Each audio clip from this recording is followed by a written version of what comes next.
Okay, let me do this. File, import, type Maven here, then select existing Maven project, then say next. Now you have extracted that folder, right? Enterprise Search UI Automation Master. Inside that QES automation. So browse for that. You go to your extracted path, then go to QES automation and say OK. I can't. Right click. Mhm.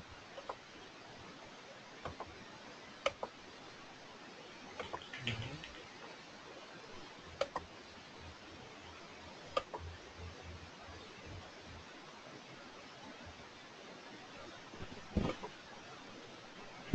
Uh, I can't even create a class right now.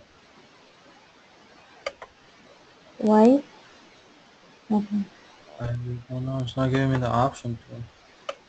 just a second. Mhm. Okay, no, okay, I have that. Okay, I got it. Okay, Mm, I have that. you got it? Yeah, kind of. Okay. I'm sharing So, my screen again. So, can you tell me from the beginning what to do again? okay. On the top in the Eclipse, there is Mm-hmm. a menu option called File. File, okay. Then in that there is a sub menu called Import. Okay. Okay. Then import Maybe. wizard has opened, right? Like how I'm sharing my screen. Yeah. Right. So type Maven here. Maven, Okay. Select the option existing Maven project. okay. Say next. Next. And then browse for the path where you have extracted with the name Enterprise Search UI Automation Master. And inside it, there is another folder called QES Automation. UI automation. Yeah, I got it. Got it? So browse for QES Automation. Okay. After browsing, like in my screen, there will be something in projects /pom.xml, right? So, It will be checked already. I'm only getting Gecko driver inside it. Gecko driver. Did you select Yeah. up to QS automation? Don't go inside QS automation. Okay, just take the name of the QS automation and that's all. Let me make you the presenter. Click on that. Yeah. Just let me make you the presenter. Mm, Okay. I'm finishing this. share your screen. Okay,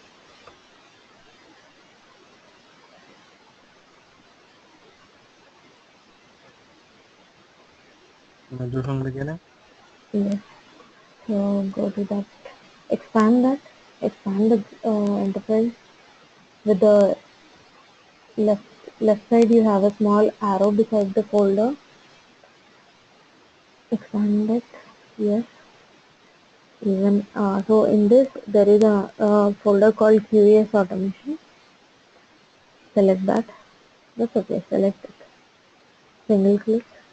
Say OK. Right. Okay. Now you see pom.xml in projects under Yeah. the browse option. So it will be checked by default. Now say finish. There will be a lot of folder structure inside it. So please open. So many packages will be there. Uh, Okay. Okay, not to confuse so much, go to the top menu window, last Yeah. but one window. No, no, not this. In the line of file itself, file, edit, source, refactor, navigate, search in the top menu. Over here. Yes, there is window right after 5 6 items in parallel with file, not in submenu. Edit, Okay, window. Okay, window, okay. yeah. Show view, navigator, perfect. So this shows folder structure properly. If you expand Mm-hmm. QS automation, yeah, there are so many things inside it, but go to SRC.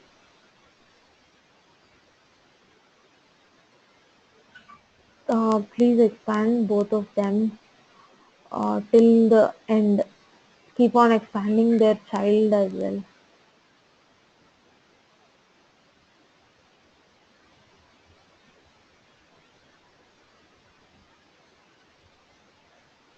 Yeah, find it. Find it. Test Java resources also.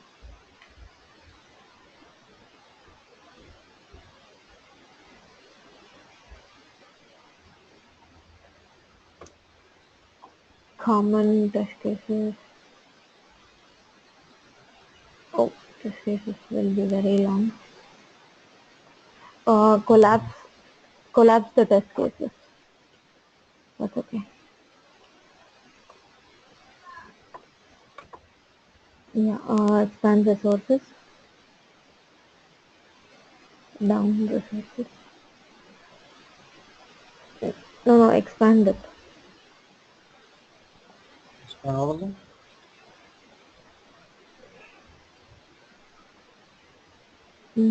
Expand test folder. Inside test folder, there is a resources. Don't do expand test cases. Yeah, expand the resources. Right. So if you go a little, so this is how folder structure is usually designed in any project, any real-time project. Okay, this may not be the exact way, but more or less it will be similar. Like SRC, main, test. Inside main, you write Qualcomm, QS automation, and so on. Inside test also, you write all that, and then you will have resources and so on. Okay, there will be a lot of stuff like that. Okay, go a little. No, I need to check that. And then up. Just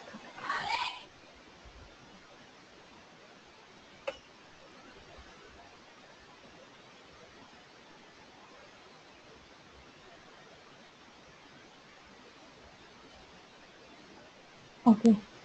In under SRC, after navigating so much, inside HTML, you have a Java file called automation HTML page controller. Yeah. Okay, open that.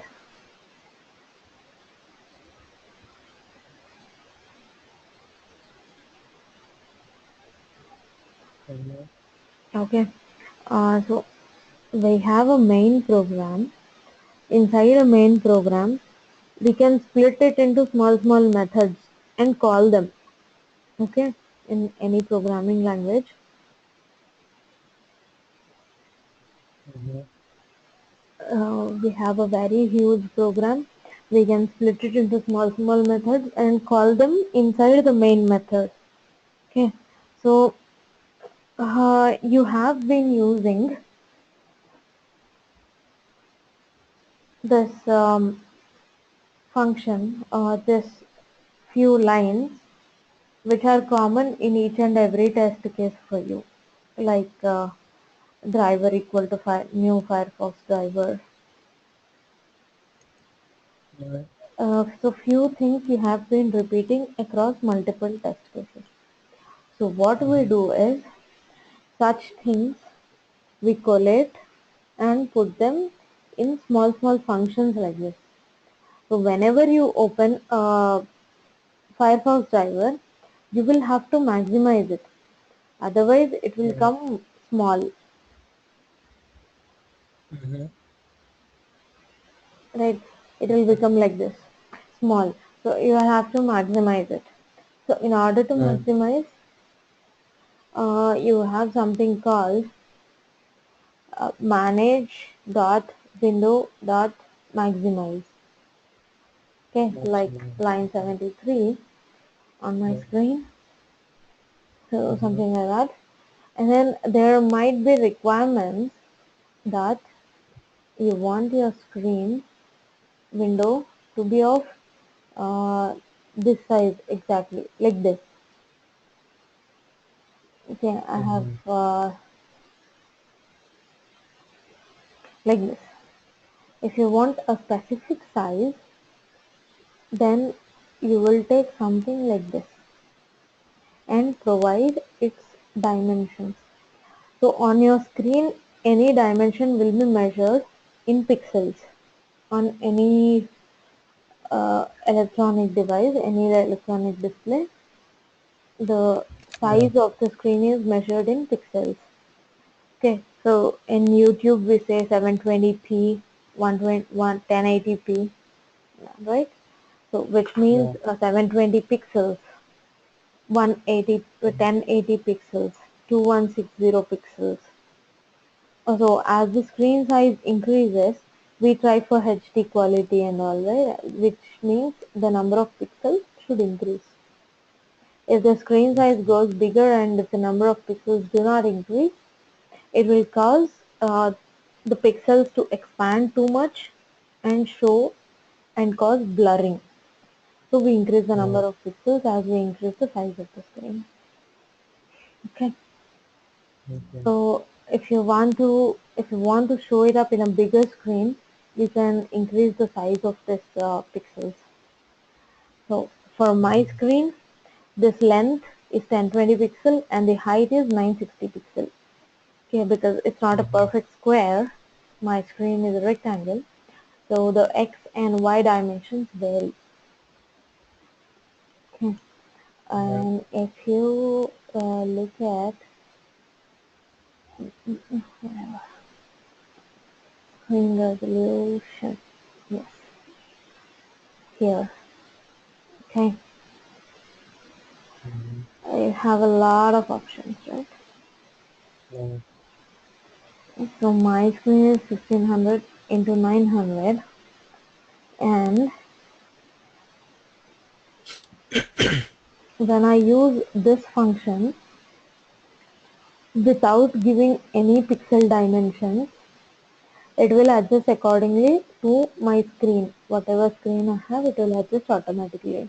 If you want a specific size, you will have to give dimensions. Okay. Okay. Yes. Similarly, there is a lot. If you see, there is a lot of scroll bar. There are a lot of things. Hmm. Yeah. Yesterday we were doing this, right? String value equal to get current driver is nothing but driver dot. Okay, don't get Yes. confused. Okay, what we put as driver dot, this fellow has put it as get current driver. Get current driver will return driver only, will not do anything big. Right. In Eclipse, you have an option. You hover over any function, it will show you its details like this. Okay, Mm-hmm. so I do not have all these details, so it says there is no Java doc. For example, if I go to this has it returns the current driver. This has some information, okay? Right. So, trim. I put my mouse on trim. It's not showing anything, which means I do not have the information. Okay, so driver Mm-hmm. dot find element. You were doing find element by dot xpath, then parenthesis, and alright.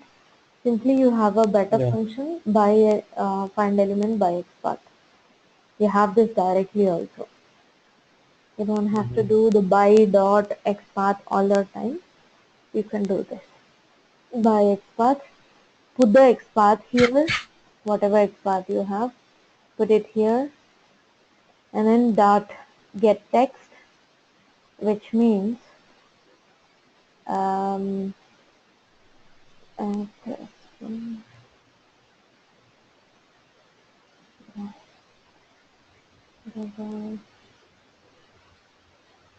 okay, if I inspect this, okay, this is a tag. I copy that and then put slash text. So if I put a dot text, it will return the text which is present inside the node, Mm-hmm. like Napali V1, V2. This is the text, right? These are the attributes and Right. their values. After attributes, this is the text contained within the A tag. So this Mm-hmm. text will be returned if you say dot get text. Okay. Then there might be scenarios. Sorry. There might be scenarios when there are extra spaces in front of the text and after the text. Okay. Mm-hmm. Mm, yeah. No. No, no.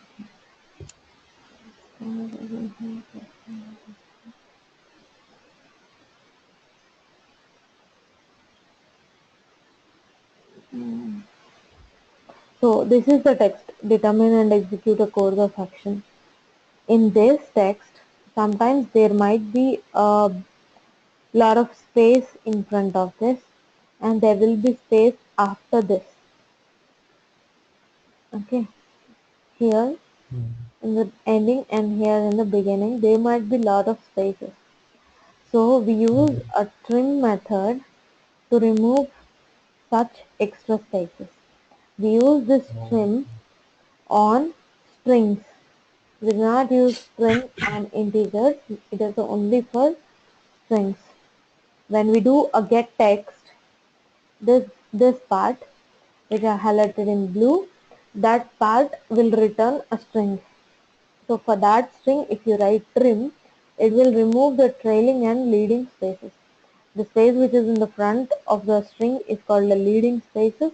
The space which are at the end are called trailing spaces. So okay. those extra spaces will be removed, but the spaces inside of this string which are necessary to identify words are not removed.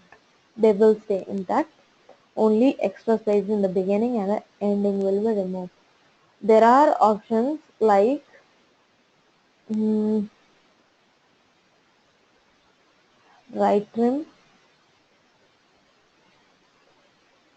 left trim, okay, which means you Mm-hmm. only want to trim left side, which is the starting point spaces. If you want to trim, you have left trim. Only trim ending spaces, you have right trim. Okay, so Okay. that is the reason I asked you to play with string manipulations in Java. Remember? Mm-hmm. Yeah. Dot replace, dot split, Mm-hmm. dot trim, dot right trim, dot left trim. There are a lot of functions in string manipulation. Trim is one such function. And in for this function, I have written the return type as string, which I use to return my text. I can call this function anytime.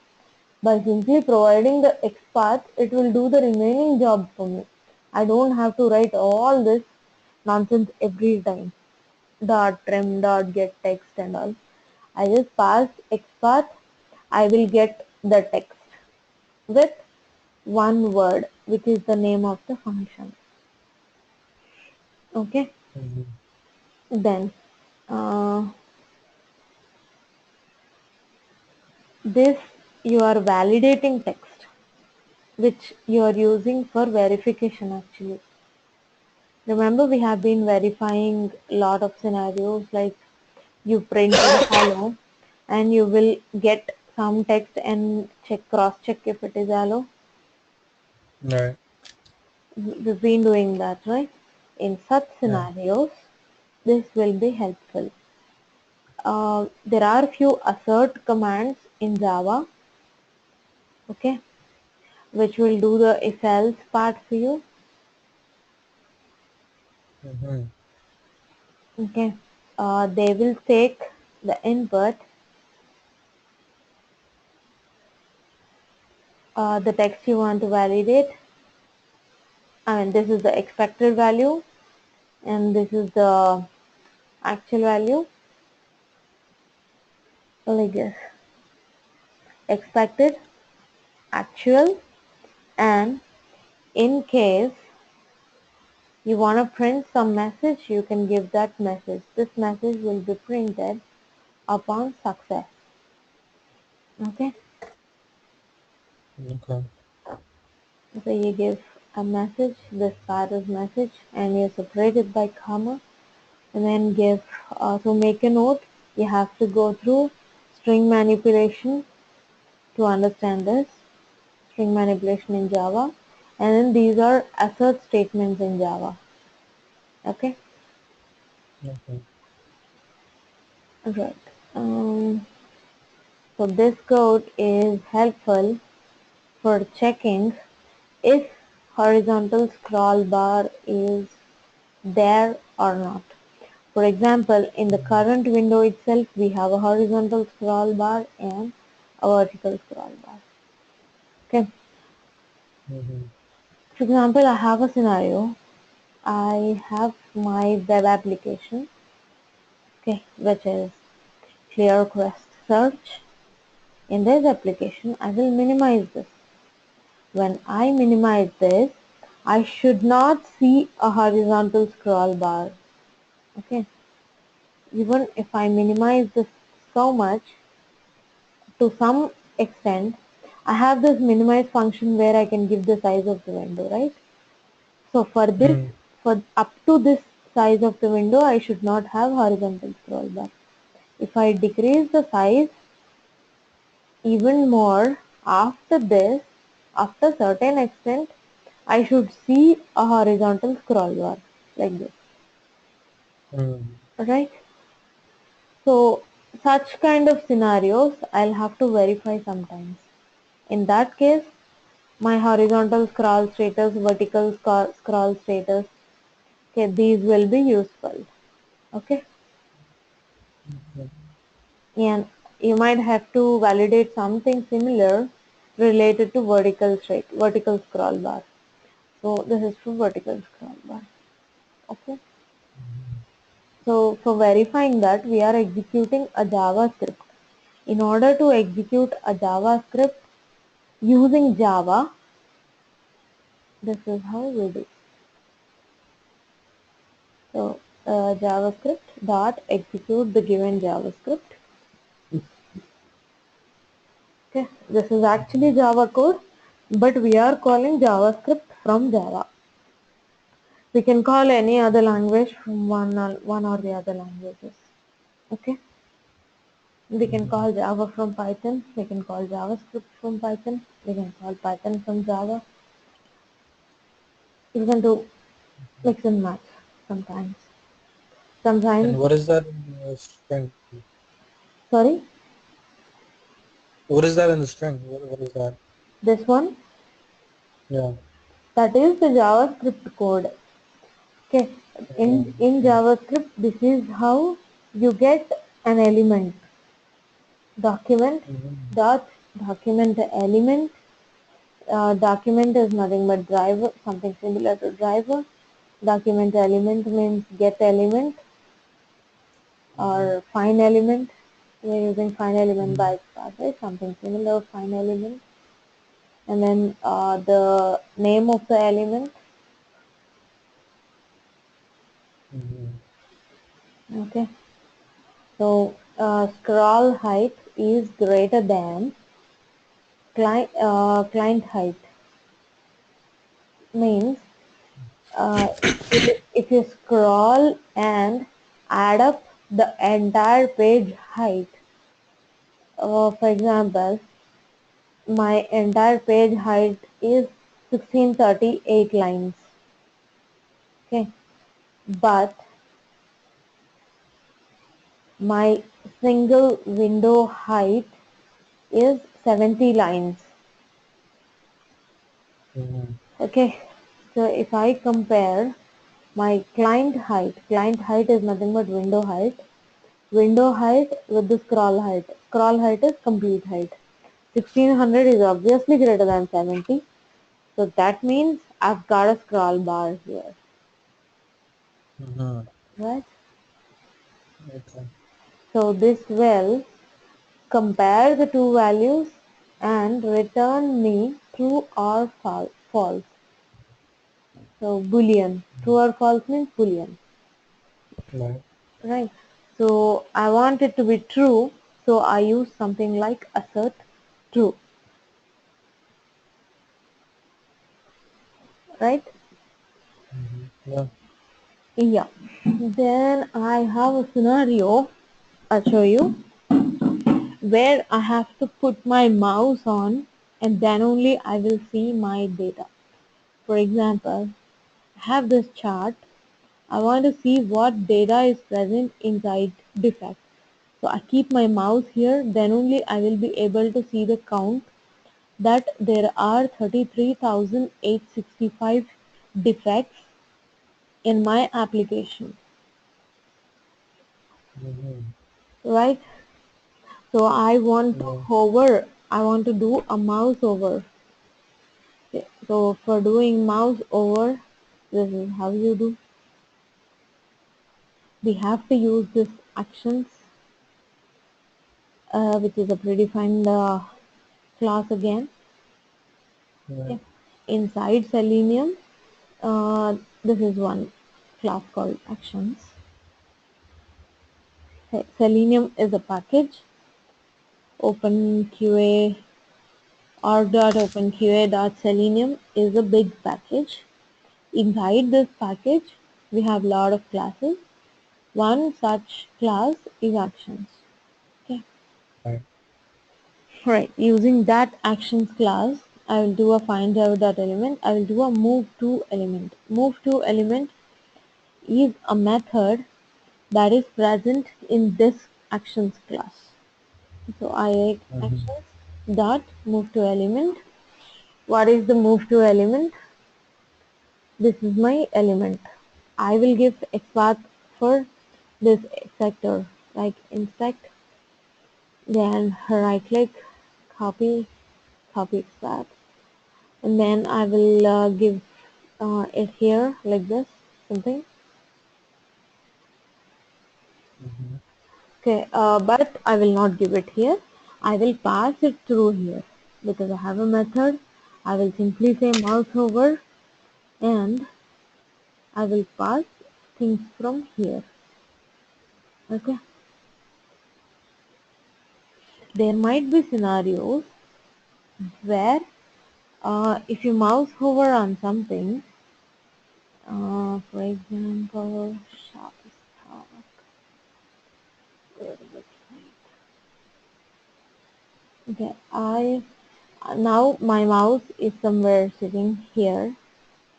Okay, Mm-hmm. if I have to hover my mouse on men section. If I hover my mouse on men section, then I will see a new menu called t-shirts. So Right. mouse hover 1, mouse hover 2. Okay. So this method is doing that. This is the main class and this is the subclass. Main class is men, subclass is t-shirt. Mm-hmm. That is what this method is doing. That is why you have two rhymes. Move to element and again move to element and then click on it. That's Mm-hmm. how you browse through the website, right? If you wanna buy, go to men, then go to t-shirts, then click on it. It'll take you to the t-shirt section. So you have to give the main menu, you have to give the sub menu and then click.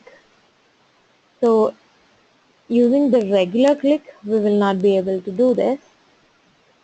Okay, we will have Mm-hmm. to do this click using actions only. Because we are using actions to identify the element, we will have to do actions for clicking as well. For clicking, this is the syntax. Dot build dot perform. Like Selenium, if you do dot click, it will not work. Okay, you have to Okay. give the error thing. Things Mm-hmm. vary from one package to another package. So in the basic Selenium, it was given dot click will work. In the actions, it is given that dot click there will dot perform. Then it will work. Mm-hmm. Okay. Then okay. So in my application, all my data is shown in the form of a grid. Okay. I'll take this. So this is a bigger grid. Inside grid, I have 1, 2, then 3, then 4, and so on. Okay. Mm-hmm. So I have to verify data grid equals. Okay. So first I take this grid, then I will check if I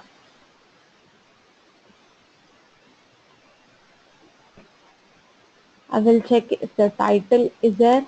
I will check if the ID is there. I will check if the text is there. Similarly, I have so many parameters like this. Okay. Mm-hmm. So row, column.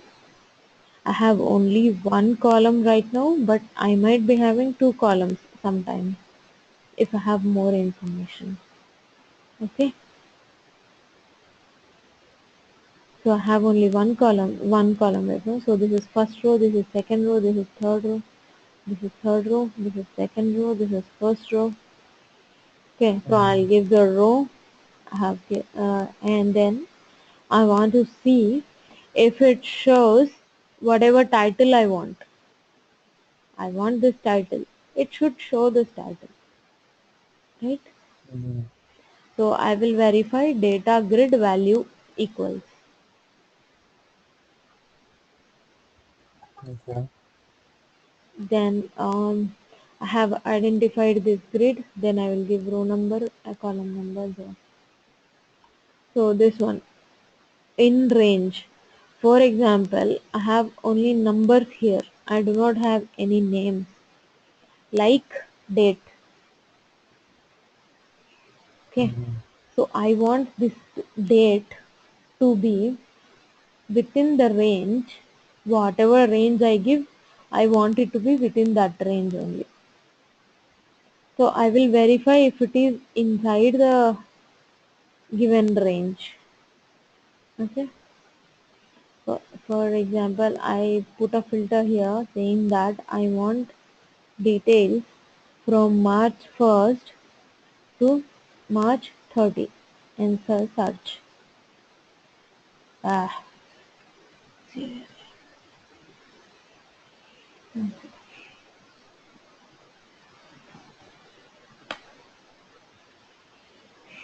connecting to Office network.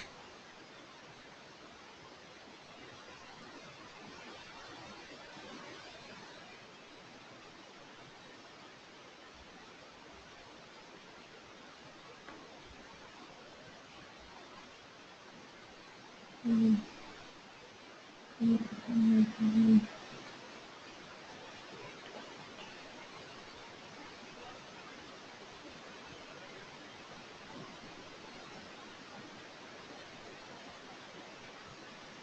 It should work now. Sorry, It should work now. it is working. Mm, so, for example, you have pop-ups. So I want to put Mm-hmm. my login here. So I have to deal with a pop-up here. I cannot directly go and enter. I have to go to pop-up and then enter. Like we were doing, right? Ajax model window, jQuery model window, Bootstrap model window. Mm-hmm. Yes, few such things. Okay, so anyways, I put my date as 1st March to 30, oops, 31st March and say search. Okay, when I say search, the dates should be absolutely between 1st and 31st. Okay, Mm-hmm. but I'll tell you something. Hmm, okay. I'm sorting by date using this, which Yeah. shows me the things sorted by descending order. Okay. So here I see 28 by 2 by 2017, which is out of range of my given values. Yeah. Right, so it fails. So in such scenarios, you will use verified data grid values in range. Mm. Okay. Then again get data grid row count. This fellow says showing 1 to 10 results. Like just like this is just like Google. Okay. We have Qualcomm. So inside Qualcomm we want to search, but we cannot put confidential data outside Qualcomm, right? I have to put, so I Mm. have to have a internal search tool. So this is something similar like Google. Okay. Okay. In Google you have PDF, DOC, PPT that comes in the pop in the front, right? Yeah. PDF, PPT, something like that. So similarly, we get few things like task, which is being shown right now. Here, something similar. Okay, this is more or less similar to Google search, but with extra filters.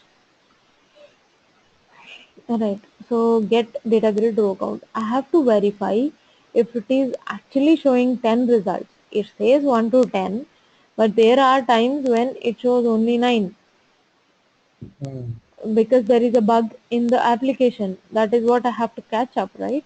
I have to catch if there is any error in the application. Okay, so I will count 1, 2, 3, 4, 5, 6, 7, 8, 9, 10. Yes, I see 10. So my test case has passed. Mm-hmm. In such scenarios, I'll say data grid row count. I want to get the number of results in the row. Okay. Then, but how do I get the number of results? Okay, I have to get the XPath of this and then this and then this in common. Okay, so I take copy XPath.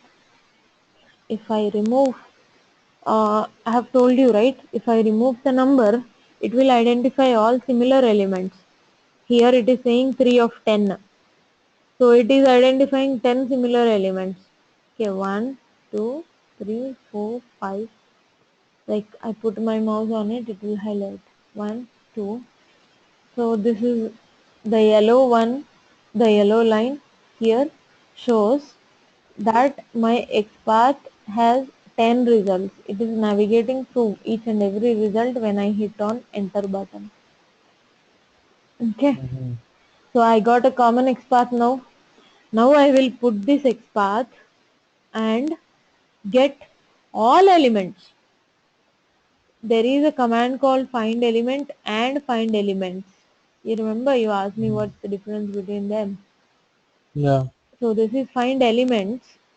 When I have one XPath for 10 results, I will put that XPath here by dot XPath. Okay, then I Mhm. will get all the elements, all the 10 elements I will get. But if I get 10 elements, I should keep them in an array. I cannot keep them in single web element, right? Mhm. Right. Web element will store only one web element. Char will store only one character. If you want to store multiple characters, you have to use an array. If you want to use multiple names, you have to use an array. Similarly, for making up an array of web elements, each of them is a web element individually. Okay, but you Mhm. need an array of web elements. Okay, array is useful only for primitive data types like int, char, float, double. For these you can use array. If it is a non-primitive data type like web element is a custom object, right? It's not a primitive data type. So Mhm. if it is not a primitive data type, you have to use a list like this. It is equal to array, but it stores non-primitive data types as well. You can you can use list for primitive data types also. Okay. Mhm. But you cannot use array for advanced data types. Okay. Okay. So that's basically the method to write it Yes, with the this is the less way than I to guess. write a list of web elements. So I put Mhm. my common XPath here instead of tag name. I put my common XPath. If I want to go by tag name, I'll have to give li. Li is Right. my tag name, but these all will have lis, so it will Right. return wrong results. So I prefer to take XPath, by.xpath, give my XPath, get all the values into a list, and then you will have an option to measure the size of the list.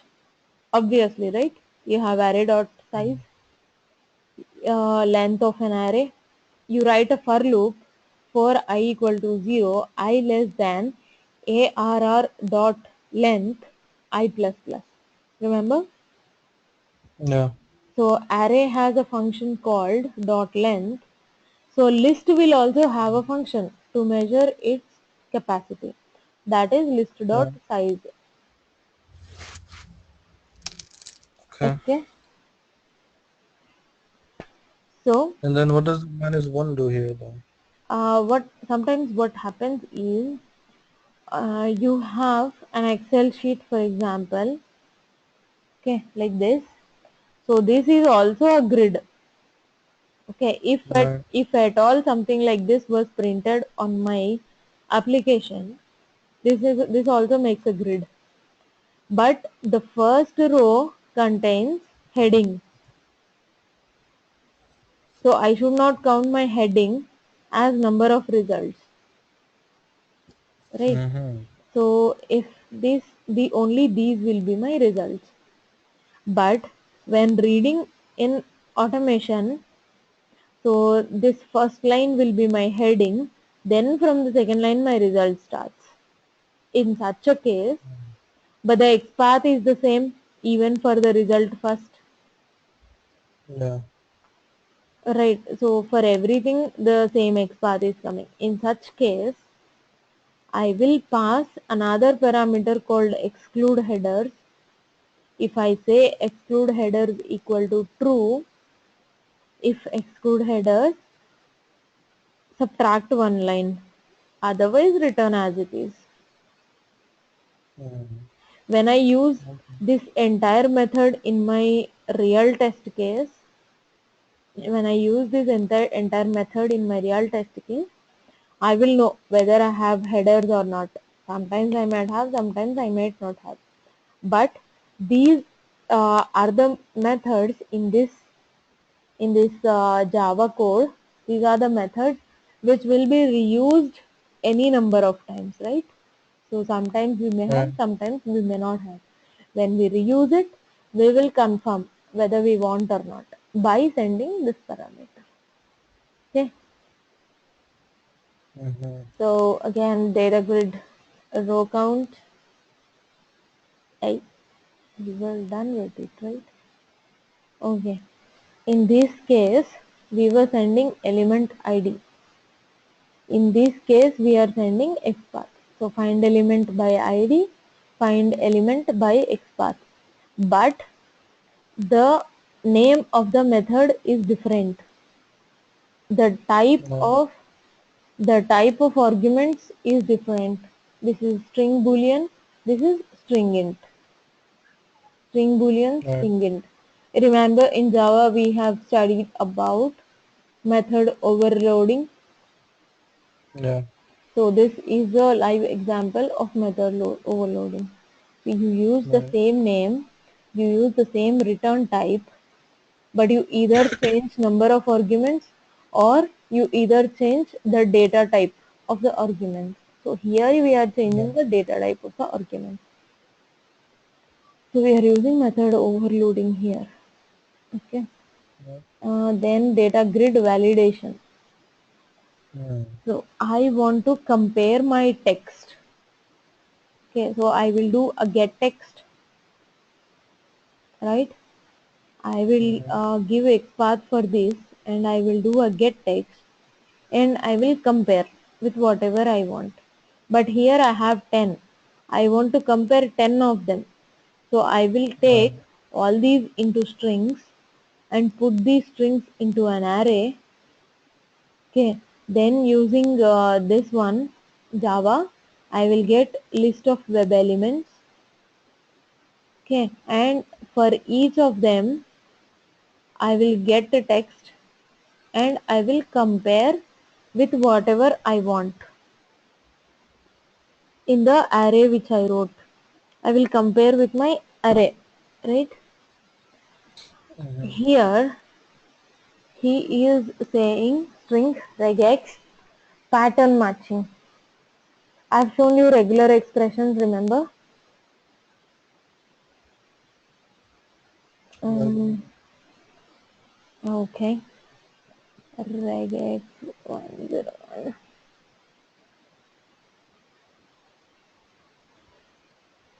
Uh, so I have a text here on the top left, blah blah blah. I want to compare this text. I don't want it exactly to be the same, but I want the keyword top left and select. These two keywords should be present in my text. I'm least bothered whatever it is. So I can write go to top left corner and select main target. I can write like this. But the yeah, main context is you have to check in the top left and then select something over here. Okay, my context needs few keywords. So I get the text and I look if it contains few keywords. Okay, such mm-hmm, a random comparison can be done using regex. For okay, example, this is my uh, string. Then what is my regular expression? My regular expression is top left. This is a simple expression. You have a lot of explanation here also. Okay. Then I might want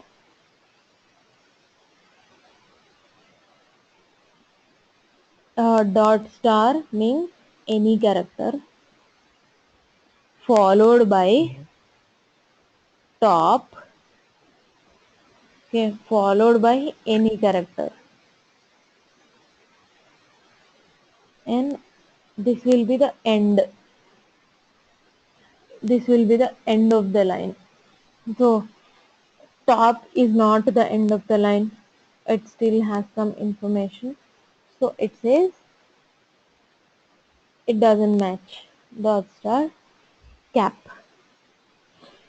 Even after some text is there, this is not the end of the file. There is still lot of text. Okay. So if I do this, okay, the cell match. So Mm-hmm. dot star cap asserts the position of the start of the string. I've put it at the end of, so if I put it at the start, it will match, Mm-hmm. right? Now I want something that contains a comma. I cannot use a comma directly because it is a separator sometimes. So I will use a escape character, escape sequences, remember? So I will use Mm-hmm. an escape sequence to identify a comma. So top left comma space select. This is what I wanted. And then I want top left and select. So there will be some syntax to find out what.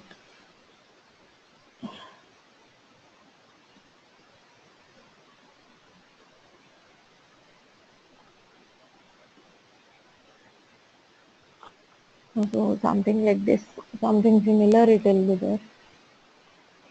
I don't remember exactly, but you can find out in Google saying like match two words using regular expression. Okay, something similar you can have. Okay, so this is regular expression which will do partial matches.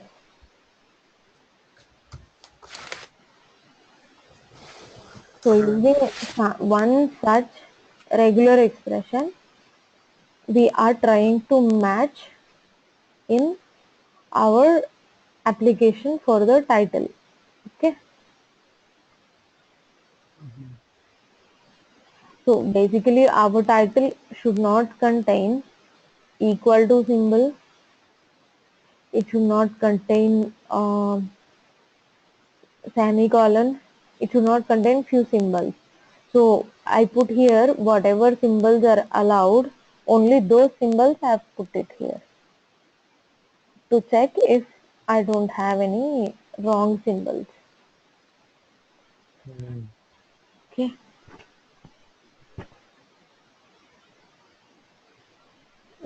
So pattern matcher, if it matches, I will say true.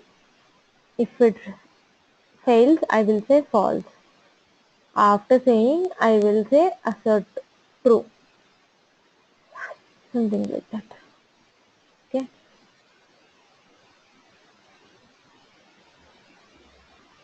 This is a uh, data grid validation for special characters. This is data grid validation for a given string. Like I just told you, I want to see two main names, top left and then select. In such a scenario, I will use this one, line number 251. I will give the text. If the exact text is same, then it will pass. Okay. Then I have something. For example, I have GSI 1.3, GSI 1.3, which is my third result. I want to know the number of result where this matches. Okay, so this will get you the grid row number for what you have requested. Okay, you have little bit of explanation here. Like get the row number from a data grid for any specific value in a given column. Okay, I want some value to be identified. I use this method. Then I want to read data from third row first column. Then I use this method.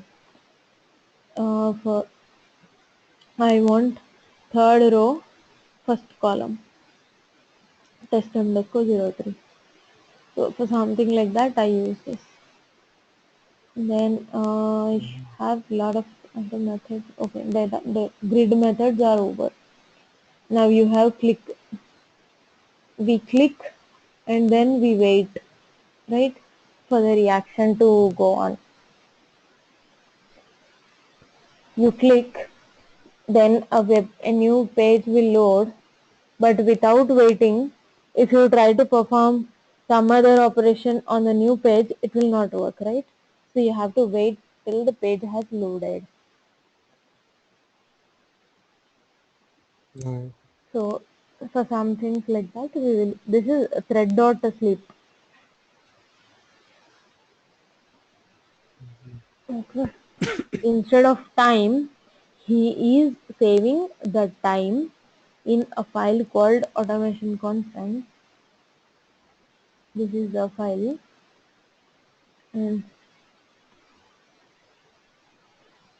so this is the wait time.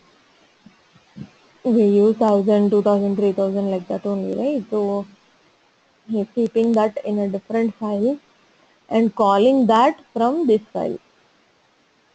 Mhm. Okay. So you can call one method from different method in Java, remember? One class from another class. We keep calling, right? Right. So that is useful.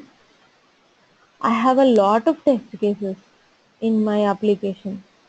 For example, this is a list of my test cases, test case name, test case name, test case ID, and then run it, yes or no.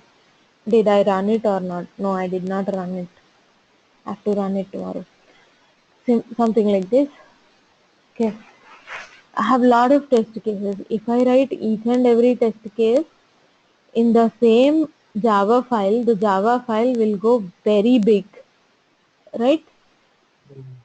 Mm. For example, for each test case, you are like taking 30 to 40 lines on an average. So I have Right. some 80 test cases. So 80 into 30, it will go too big, 2400 lines. That Mm. is because you have very small test cases. I might have very big test case, something like I have to click on this. This will filter my results based on task, like PDF, PPT and all. I want only task. Mm. I will click here. So first of all, I have to open my application, which will look like this in the beginning, a blank page. Then I have to click on search. Then I have to wait till the results have come up, Mm. okay, which will consume 2-3 more lines. Then I will click on this. Then I will verify if this got clicked or not. If I click on Mm. this, I will get only one result here. All the rest will disappear. I have to check that. Like is displayed using Mm. something like that. I have to verify. This guy had only 4. If I have to use some other filter like this, or project something like this, which has a lot of results like is displayed, is displayed, is displayed. How many lines will Mm. it take then? So in such scenarios, we just split functions bit by bit. So I want to click on this. I will split into one function. I want to verify whatever I clicked here. I have to read that, and then verify if the same thing is reflected here. Yeah. And if the same thing is reflected here, task, task, task, all of them will be task now. No Yeah. PDF, no PPT, only task. So all this verification I will put in one function.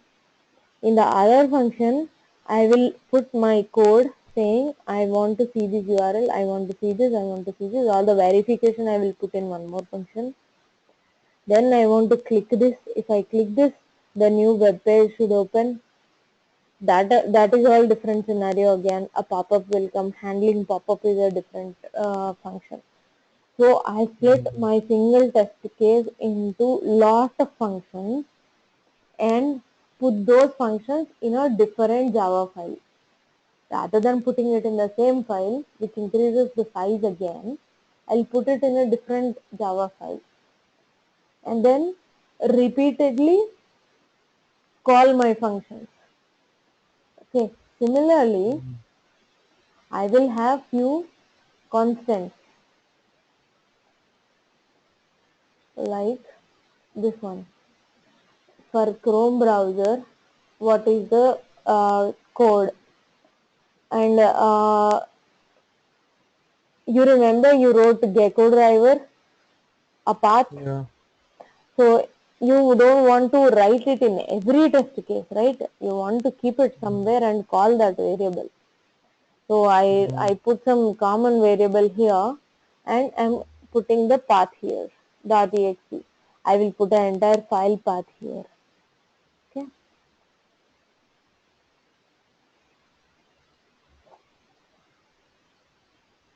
Mm. So that is why I break reusable things into small functions. And also that makes my life easier because Mm. this is 2 lines only, but still why did I have to break? Because I have to do find element by ID, I have to do click, I have to do sleep. Instead of all these, I will simply say click and wait. Isn't that Mm. easy? Yeah. Simply driver dot click and wait. And you put your X path here and you put how much time do you want to wait for. Mm. For example, we had this grid, dealing with the grid. It had more number of lines. More number of lines are being resolved into a single word. So splitting your code into small chunks called methods or functions, it is very useful and it makes your job very simple. Okay. Yeah. So splitting into such small functions and calling them in hierarchical level is called framework designing. Mm. You have heard the word, right? Framework, Mm. automation framework. And so splitting into very small pieces is called framework. Okay, that is why you have something called framework here. Okay, this is part of the framework and then I write my actual test cases here in the test cases thing. In the test cases, if you look at it, the test case looks very small, but it Yeah. is using HTML controller. What is HTML controller? The one which I wrote here. This is HTML controller.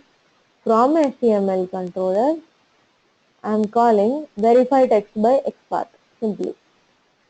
Mm. Okay. But this guy contains 3-4 more lines. Okay. So something like that. You keep on calling things repeatedly. I go here. This is a big test case. After using framework, if this test case is so big, what would have happened if I had not used framework? I mean Mm. the So design probably. structure. It will go like 500, 600 lines. Okay. Mm. So to make it small, be make it chunkier, chunkier, chunkier. Okay, split, split, split. Right. So all these folders, right, on the left side. Mm-hmm. So I was starting from src, then it's going to main and Java, com, right? Right. Lot of them. So main only has Java folder inside, right? And Java has the com Main folder inside. main will have framework. It will not have test cases. Main will have the split up code. Whatever you have been splitting. Uh, so now you are in a situation you can write a test case using Selenium Java, right? After Mm-hmm. writing test case, you will see that you are using something very repeatedly. Okay, so you put all of that into small methods in a separate file. So after writing test case, you will take that code and put into a framework. Okay, Mm-hmm. but once you gain some experience of 5 6 years, you really understand the requirements for a test case even without writing a test case. Mm-hmm. So I directly go and start writing main and start writing all these HTML controller, checkbox, radio button, unchecking a checkbox, then working with a drop down, then Mm-hmm. what in drop down I'll have multiple scenarios. So even without writing a test case, I will know all the possible things that can happen during automation. Right. So all those possible things, I will put them in one file even before writing my test cases. Mm-hmm. Okay, so I put all my such pre-work which I am doing. I will put all the pre-work inside main. Like here, Mm-hmm. I will put everything inside main. Okay, after completing my main part, okay, after my main part is completed, then I will start with test cases. Now my test cases will look very small because all the pre-work is done and everything is ready to use.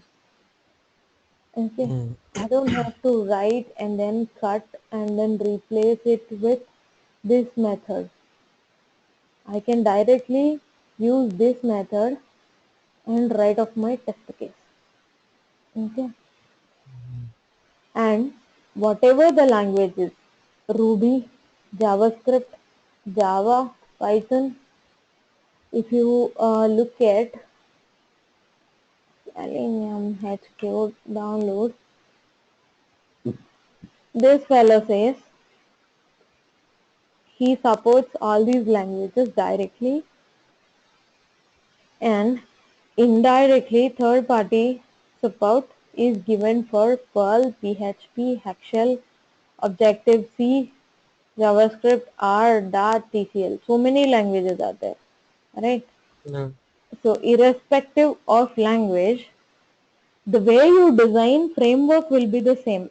Maybe the um, syntax over here will change, the wordings will change. If it is Python, I will say assert. I don't have anything called assert true in Python. Okay. Mm-hmm. Then assert. Inside that, I will write exists equal to double equals true.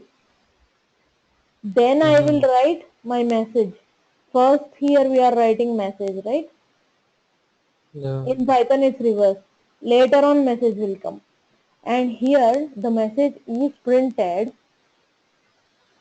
if the testing saying assert true is passed, then the message will be printed. In Python it's reverse. If the assert true fails, then the message is printed. But assert is the same. Verification point, data verification point is the same.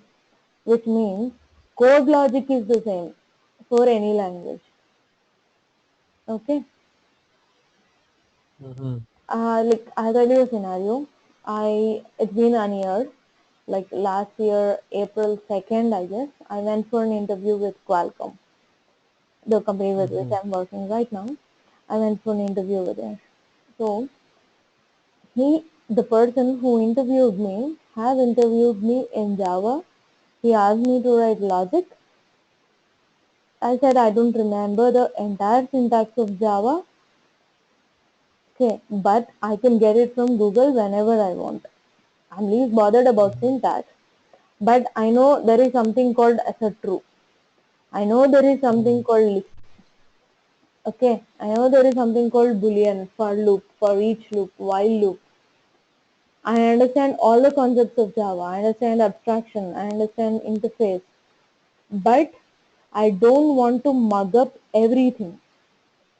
Okay, Right. after selection, they interviewed me for Java. They said even if you have minor mistakes in syntax, it's okay. Mm-hmm. Okay, minor mistakes can be corrected with the help of the red marks which come in Eclipse, Right. right? They said minor mistakes are fine. I wrote whatever they asked for. Then after joining, they asked me to work in Python, which I have Wow. no idea about. They interviewed me for Mm. Java. They said the position is for coding, for automation testing, but they asked me to work on Java out of nowhere. So Wow. they asked me to like understand the code logic. If you're able to understand the logic, if you know how to break your code into functions, so code logic is the base for everything. That is why I have stressed on it so much. Yeah. Right. So I have done with this. Now I'm able to work with Python. So I have automation HTML page in Java, right? So this Mm-hmm. is verify dropdown exists by this is Python. Okay. Even Mm-hmm. here, validate dropdown options. Validate select from dropdown by text. Same thing, right? Verify Wow. dropdown by text. Validate dropdown by text. Mm. So how you split your code is fixed. This is the function. You have to split it into code. Okay. Then you come to Java. Then you write it in Java. Okay. So Mm. here you have list web element. Here I don't have anything. I simply write from here options equal to get all options, Right. because Python doesn't ask for data types to be mentioned.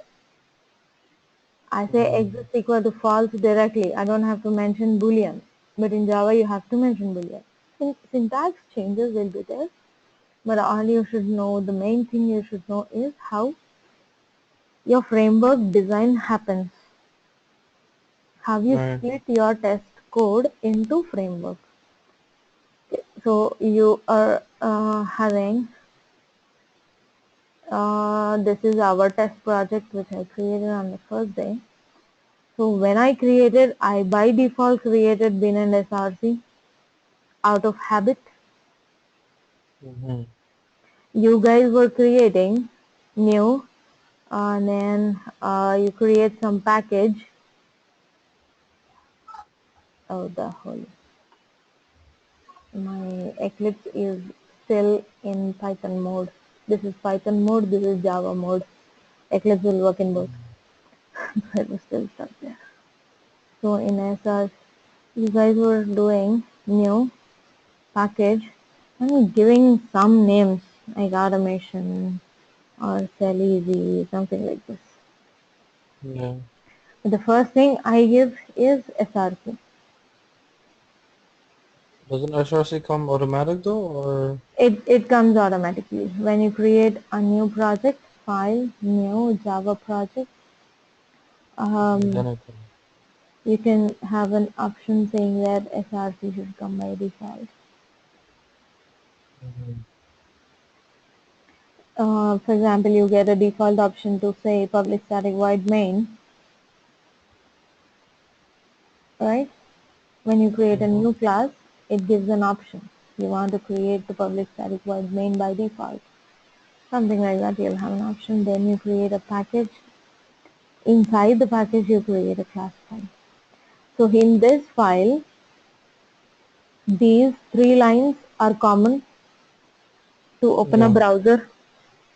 Then base URL is common to open any website in the given browser, Right. right?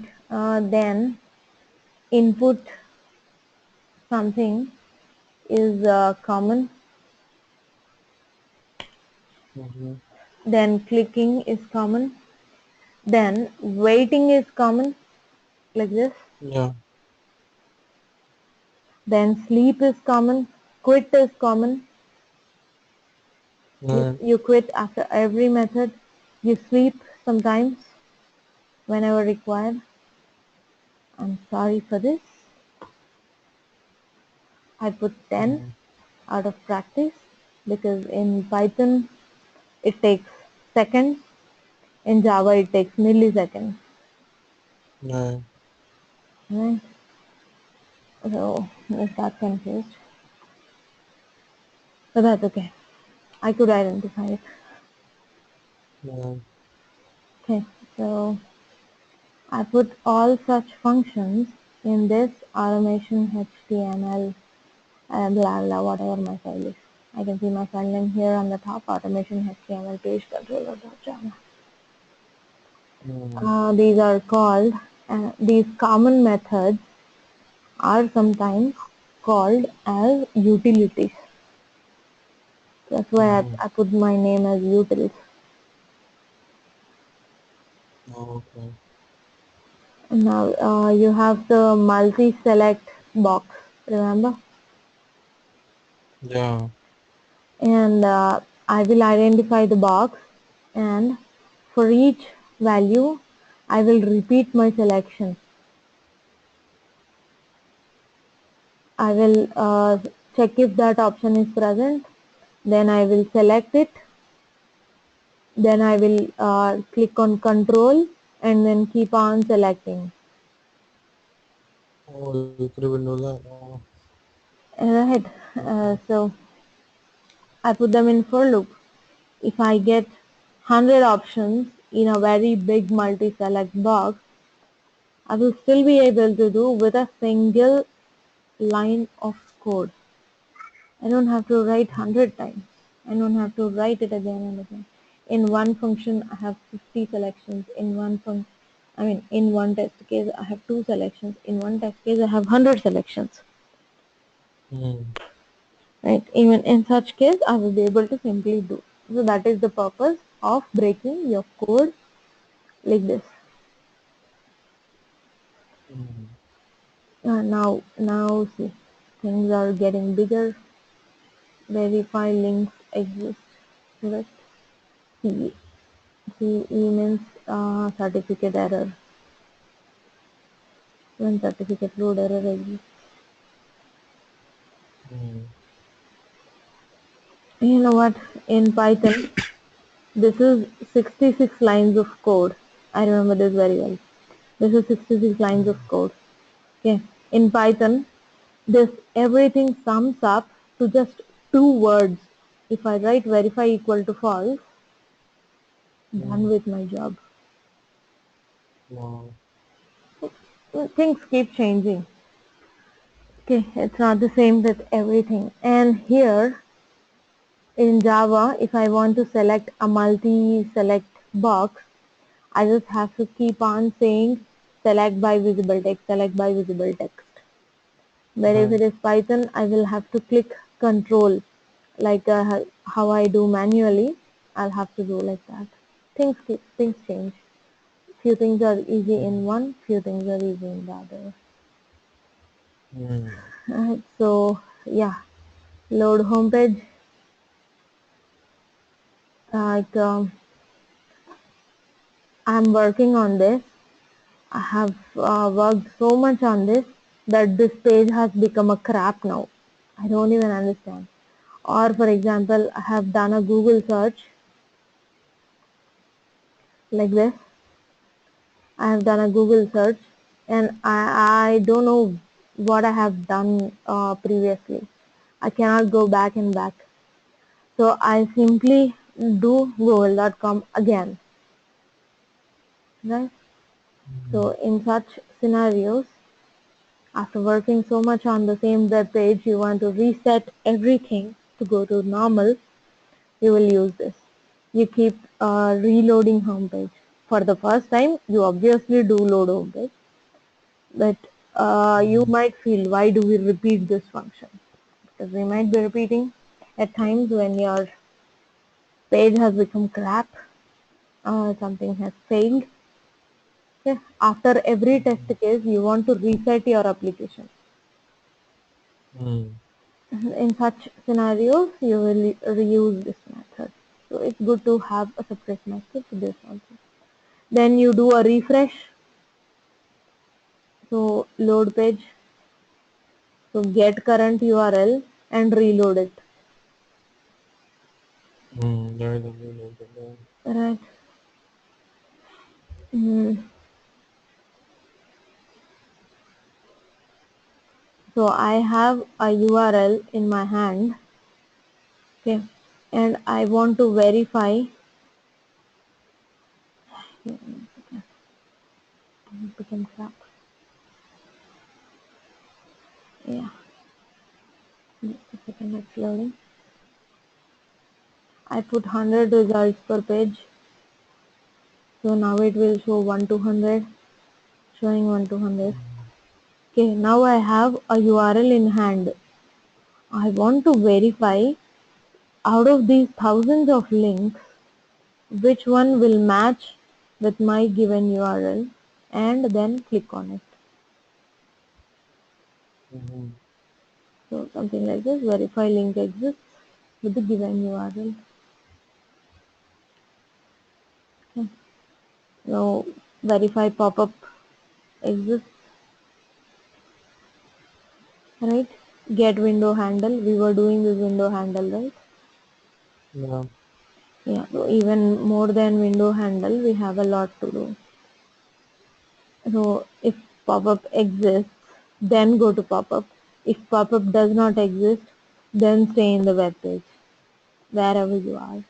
In such scenarios, we use this verify pop-up exists, then verify element is visible, enable is disabled. Okay. Then you have Mm, to close the pop-ups whichever you have worked with. So many more like that. Okay. okay. So you split all your useful methods and put them in one Java file. Call them reusable methods or utilities or framework. Everything means same thing. Yeah. Okay. And uh, I am in Package Explorer right now. I ask you to open Navigator from this window Yeah. menu, right? So in Navigator, it is easy to understand the folder structure. In Package Explorer, you wouldn't have understood that there is something like folder structure here, right? Yeah. This looks Yeah. like one package directly. com.qualcomm.qs automation framework. This looks like one direct package, Yeah. but it's actually a collection of 5 to 6 folders. And SRC main Java is a collection of 3 folders, so 9 folders all in all. Mm, After navigating to 9 folders, you will see this. That you wouldn't have understood if you wouldn't have gone to Navigator. yeah. Okay, so this is more about frameworks today. So how long did it take to write that automation one? 3 months, for the entire project to be completed, up and running.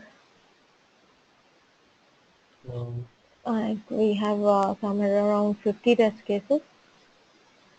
Okay, so when this was entirely new, start we didn't have automation prior to this, so we had to write the framework also, like all these utils, I'm sorry, HTML controller, all this folder structure to make and all.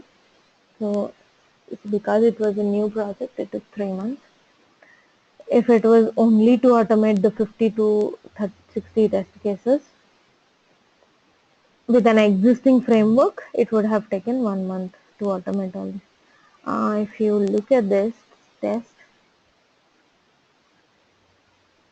test cases, yeah, these are the list of test cases which we could automate. 52. Right. So you could always use your existing automation, right? Yes, only your test folder will change. Right. These things will remain same. Right. Okay, and test, yeah, inside test folder, constants. For example, this application has a search bar, a button, a task type, a severity, blah blah blah blah. Then this Right. application has something entirely different, a search bar, go button, then a filter, then a Mm. grid. Yeah, this is a perfect example for a grid, like how we were seeing. Mm. Right. So this is different from this. So my constants will change. I mean XPaths. These are nothing but XPaths actually. So my XPaths will change, right? From application Yeah. to application. Then inside each application, still I will have few common functions apart from the framework. Framework is useful for any application. Irrespective of the application, framework will be common. Mm. Okay. But there might be specific items which I use frequently, but they are not useful for some other applications. For example, I click on this filter in almost every test case. Okay, if I have 50 test cases, out of 50, I'll click this in 30, one or the other filter. But Right. this filter is not present in another method. Sorry, in another application. Yeah. So this is a repetitive method which I am going to use specific to my application. That too Mm-hmm. specific to this one page. Here I have another page. In this page I do not have filters. I have something else Yeah. here. I have some other filters here. And once I click on this link, it will open pop up. Okay, in this again I will not have any of these links. Yeah. Open up. I don't know what's wrong.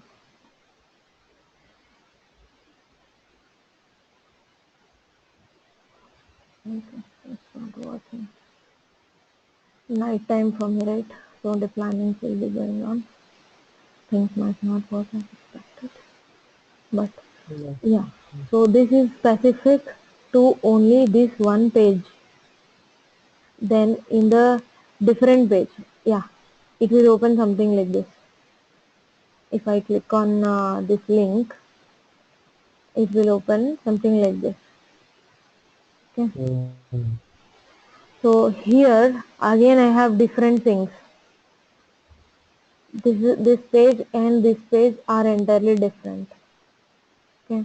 Yeah. So in that case, we write all these common functions which are specific to this page in one method. So like, CQ search page, I have one page here. Mm. Okay, like CQ search, SRC, com, com. Like main, you saw main and test, right? You did not see Yeah. pages earlier because that Yeah. application had only one page. Here, I will get new pages also. Only one page is Mm. written yet. So I will get multiple pages. So this will Mm. contain the common methods for the given page. Mm. Like searching, the search in this page is from here. Okay. Whereas the search in this page is from here. So the search method is different for both the pages. So for this page, I wrote search method here. Okay. Then using the data grid, I will verify if the results are already shown or not. Okay. The results grid is common. This is also a grid and this is also a grid. But the number of Mm. columns are different. The way data is represented is different. Right. Right. So this is specific to my given page. So if I write things, so filtered using tick, then validate if they are filtered. Okay. So something Mm. like that. If you write the main here, like utilities, you write here. In utilities, you might write utilities for database, for Excel sheets, for treating a browser in separate things. Okay. Then I have my test cases. So if you Mm. write page specific methods separately, apart from framework is anyways there in the main. Apart from framework, if you write pages also, then it is called as page object model. So you write all the methods specific to a single page in one Java file and different methods specific to another page in another Java file and so on, and then use those methods in test cases. Mm. In such cases, it is called as page object model. Okay. Right. Then I have something called properties. No, profile. Right. So here I will put all my test data. All my test data is separate. For example, in one test case, I want to test with a name here. In a Right. different test case, I want to test with a number here. In another test case, I want to test it with category.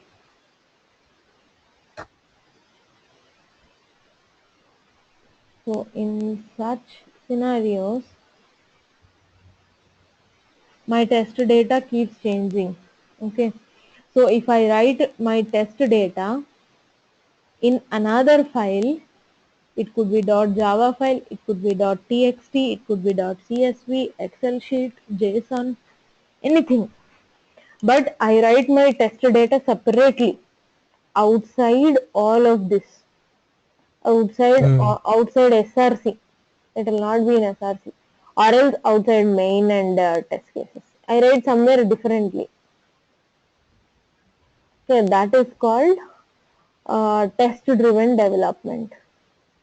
Okay, in this case, inside a test, in test common,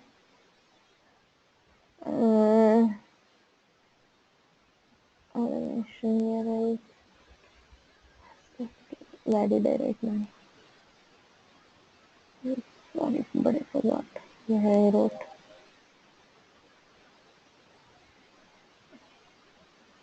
Yeah, I wrote it here. So something like this. I write all my test data without interrupting my functions. Okay, these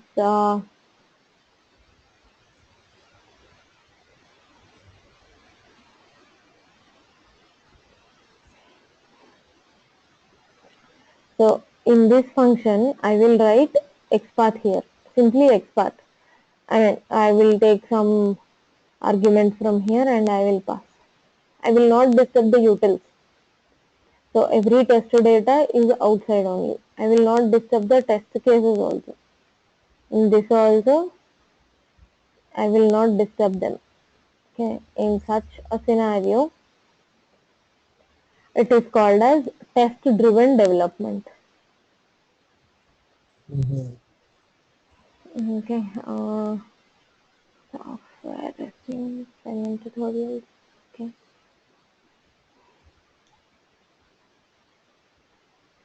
Framework. Yeah. So here, this is the link which I shared you guys in the beginning of our session. Okay. So why do you write a framework? Reusability of code, maximum coverage. I covered almost all the aspects what you can do with a drop down, right? Irrespective of my test case. So you cover everything, and because everything is ready, you will simply call one function and verify. But if you have to write the entire thing repeatedly, you might feel irritated sometimes and skip your verification part, which is wrong. Okay, so in that case, your code coverage will decrease. Your test case coverage will decrease. Okay, so Mm-hmm. minimal manual intervention. So you will simply go to your test data file, which is outside your code, and then simply work with it. In such Mm-hmm. scenarios, it will be helpful. These are advantages. These will be asked in few interviews sometimes. Don't have to bother much. Okay, then you have types. Okay, data driven. Then keyword driven testing framework means you write everything in keywords. You won't write much of code. Your framework will be already designed by someone else, and they will write your framework such that if you call a keyword, whatever method you are calling, that will work. Mm. Right? Something like that. Then a combination of everything is hybrid. Library architecture is nothing but what we saw. We split our work into small libraries. What is Mm. library? In Eclipse, you go to build path, libraries, and import few things over there, right? Yeah. So you are importing some code written by others. Okay. Some other developer has written some code and made it publicly available for the use of others. Right. He made it a new package, and you go and put it in libraries actually. You don't put it anywhere, you put it in libraries. So similarly, you write your code, you break it into pieces, and you reuse them, which is nothing but it is also acting as a predefined library. For the current moment, it looks like a predefined library, right? Yeah. So nothing but library architecture. Then you have module based, means we have this application what we were working on yesterday, Selenium Easy. In this, This is one module, this is one module, this is one module. Okay, so for all these modules, you write all your test cases in one Java file. Then for all these, you write in one Java file. Okay. So module by module, if you split and write, you are not bothered about code reusability. You are not bothered about anything. You just Mm. keep on writing bluntly, like how we have been doing for the past 3-4 days. We just keep on Yeah. writing one Java file for each module. Okay, Yeah. something like that is called module-based testing framework. Okay, Mm. then behavior-driven uses something like Cucumber on and over Selenium TestNG. Okay, and then there are few defined libraries in that. You will be using that. It literally looks like English. Like I said, keyword driven. A few keywords were predefined and given to you, and you work with them, right? Even more Yeah. advanced, even more advanced, behavior driven. You simply say in English, like open my browser and open so and so URL, something like that. Okay, that would Mm. still be interactive with the help of Cucumber, robot framework, few such things. Okay, that is Mm. behavior driven. You can have a clear understanding of each of these architectures, okay, by going through, and also you can Google, gather more information on the types of frameworks that we have. Okay, Mm-hmm. I just have shown you one example of page object model. Page object model in Selenium WebDriver, which is the most used framework in the current market. After Mm-hmm. which Cucumber. People keep using either page object model. Page object model is not used independently. It is clubbed along with test-driven development. Like we've seen here, data-driven testing framework. So it is frequently combined with the data-driven. Okay, you can go through the page object model. So first you write individual test cases, then you copy all the common values to a common Java file like pom underscore tc, something like that. Okay, after some experience, you will directly know what you should be writing in pom underscore tc even before writing a test case. Okay, Mm. I think I lost time and been chattering so much today. Okay, I'll close it Yeah. here for the day in 2 hours. Mm. Okay. Not to overload. Okay, so please go through those topics which I have told you, like regex, string Mm-hmm. manipulation, various types of explicit weights in Java.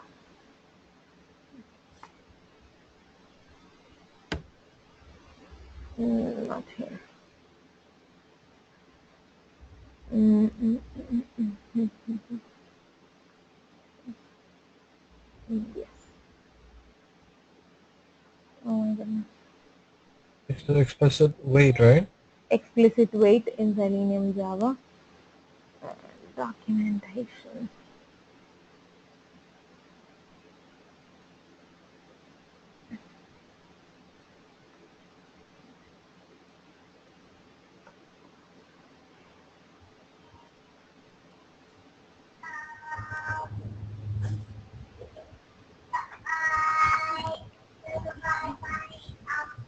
So in explicit weight, you have a lot of explicit conditions. So understand each of the expected condition.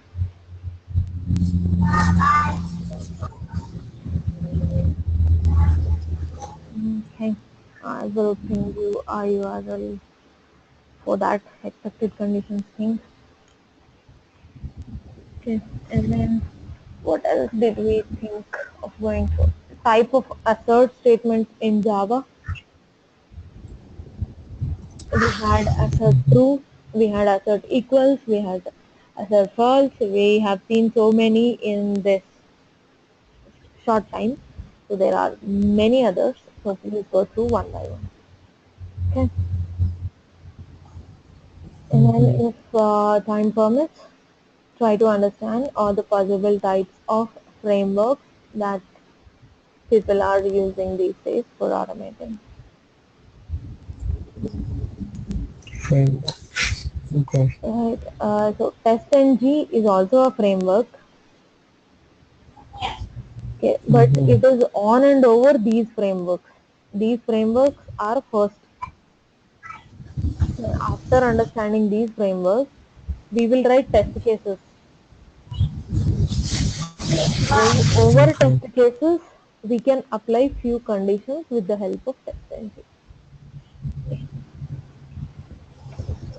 Okay, so don't get Okay. confused with TestNG framework and these frameworks.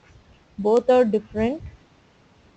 These are the basic types of frameworks. On and over this, TestNG, JUnit, NUnit, whatever nonsense is there, those frameworks will be used on and over these.